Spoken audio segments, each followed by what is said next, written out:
एक और बड़ी खबर, 11 दिन बाद नई जीएसटी दर लागू होने को लेकर सरकार ने एक बड़ा फैसला लिया।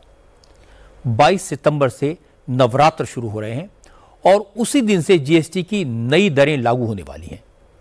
सरकार ने व्यापारियों से कहा कि वो जीएसटी रिफॉर्म के बाद कम हुई कीमतों को अपने यहां डिस्प्ले करें। सरकार ने कहा कि सभी कारोबारियों को यह पता चल चुका है कि उनके प्रोडक्ट पर अब कितना जीएसटी लगने वाला है, इसलिए वो कार, कंज्यूमर गुड्स और इलेक्ट्रिक आइटम्स की प्राइस लिस्ट दिखाएं, जिससे ग्राहकों को कीमतों में आई कमी के बारे में जानकारी मिल सके।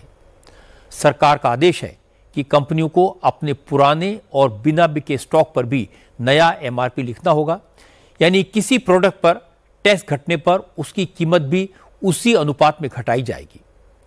कंपनियां पुराने पैक पर नया दाम स्टिकर लगाकर स्टैंप या प्रिंट कर सकती हैं, लेकिन पुराना एमआरपी टैक्स साफ दिखे, यानी कस्टमर को पुराने और नए एमआरपी दोनों नजर आए। सरकार ने यह फैसला पुराने अनुभव के आधार पर लिया है।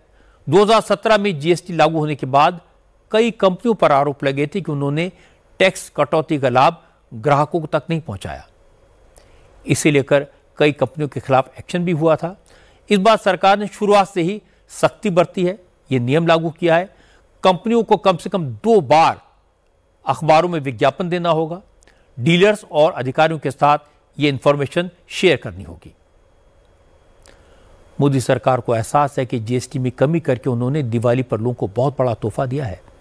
अब यह जरूरी है कि ये लाभ न सिर्फ लोगों तक पहुंचे, बल्कि लोगों को पता चले कि पहले के मुकाबले चीजों के दाम कितने कम हुए।